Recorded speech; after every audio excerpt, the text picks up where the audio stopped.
What is up, guys? I am the Ethanator with two A's, and today I'm gonna be reviewing Looking for Alaska Part After.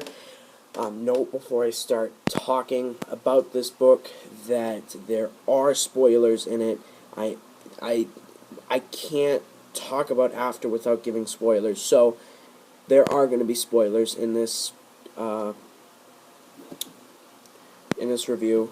So if you are looking to read the book, or you want to read the book, or you just checking it out, this does have spoilers. I don't do too many spoilers, but in this case, I kind of have to. But anyway, Looking for Alaska, right here, guys. Looking for Alaska, first of all, let me just say, I really love this book. And second of all, Part After changes the entire story completely. The Looking for Alaska makes the story what it is, because that's where they get the title, that's where it gets everything. That's where it all happens. That's pretty much it. So,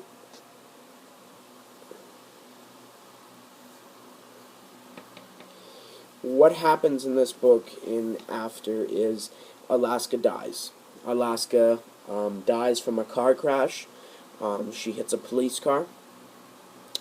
And the Colonel and Pudge don't know whether, well, anybody doesn't know whether it was suicide or if it was an accident. And Pudge and the Colonel are convinced that it was suicide, or Colonel is anyway. And that's what really changes the whole entire story, is Alaska dies. Alaska dies, and this is the aftermath of another's death. And when you have an aftermath of another's death, this just shows you what people go through. And I've been through 2 deaths in my family. I know that's not a lot, but it is for me, because it's a lot of emotions and feelings, and it shows you what the aftermath of death is for the family members or friends that knew of the person that has passed on. So this shows a glimpse of that, and John Green does very well at that. He shows you how death is for the family and friends after death. After the person's death. I just said that. And he really does a great job at that. And because I've experienced death, I know that feeling. And I just got that sense of feeling during this book, because... And when you lose a main character of a book, it really is sad, and it's really depressing, kind of. But anyway, Looking for Alaska After was... The part after was fairly good. I can't tell you whether I like Before or After better, because they're both amazing. They're both beautifully written.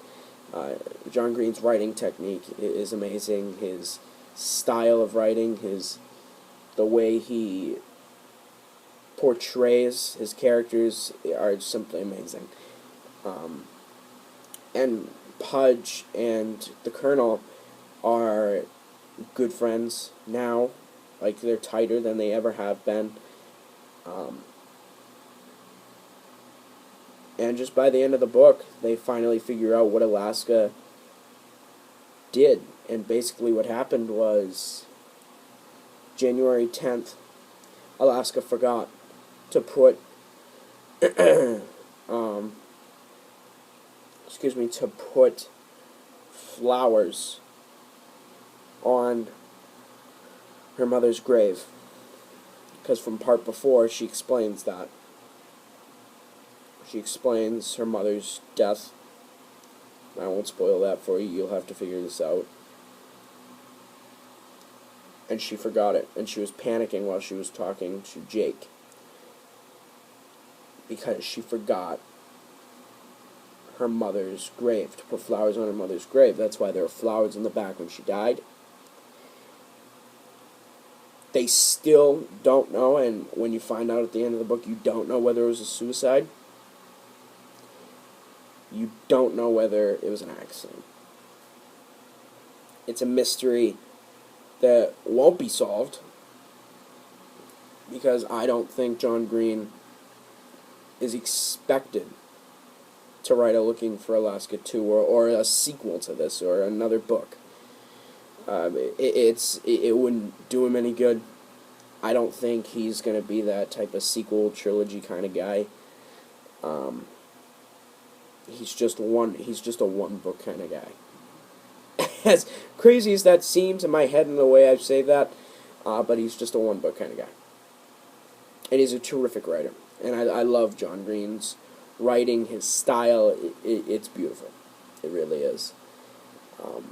For this whole entire book, I'm giving this book a solid 10 out of 10. Beautifully written. One of the best books I've ever read. I couldn't have... it's just one of the best books I've ever read. And if you're interested in reading it, it's a very fast-paced, very easy read. Now, a lot of times, people write books and they're not that easy to read. And you're like, but this one's very easy to read. It's so quick and so fast-paced and easy. Because of his writing style, it just makes sense. And the writing flows across the page, and the words are just beautifully written. So John Green does absolutely terrific at that. It's easy read. It's a very easy read, like I just said, and John Green is a wonderful writer. But this book was definitely one of my favorite books that I've read in a long, long time. And now I am going to read The Fault in Our Stars, hoping I'm getting that book today, depending on whether my sister has it or not. But I am going to be getting that book sometime. That's my next book that I'm going to be reading. I'm going to be reading that book over the summer. Hopefully I'll finish it by the end of the summer, because I have another book that I want to read in September. But my goal is to finish it by this summer. Hopefully when the DVD comes out this summer, or by the end of the summer, or in the fall. I'm really excited to read The Fault in Our Stars. Everybody has told me about The Fault in Our Stars and how great it is. I'm really excited to read it. I am. So I'm going to give it a shot, and hopefully we can all just be happy. Although I've heard I'm not supposed to be happy during this book. Yes and no. Anyway, so that's my next plan, and Looking for Alaska, solid 10. Perfect. Perfect. And I can't wait to read The Fault in Our Stars. Hopefully I'll be getting that book today. But thank you guys for watching, and I hope you guys enjoyed this review. Remember, have a good week, day, Friday, Saturday, Sunday, Monday, Tuesday, Wednesday, Thursday. Whatever day it is, whatever month it is, whatever year it is, I hope you're having a fantastic day, year, month, and I hope you guys enjoyed this review. Thank you guys so much for watching.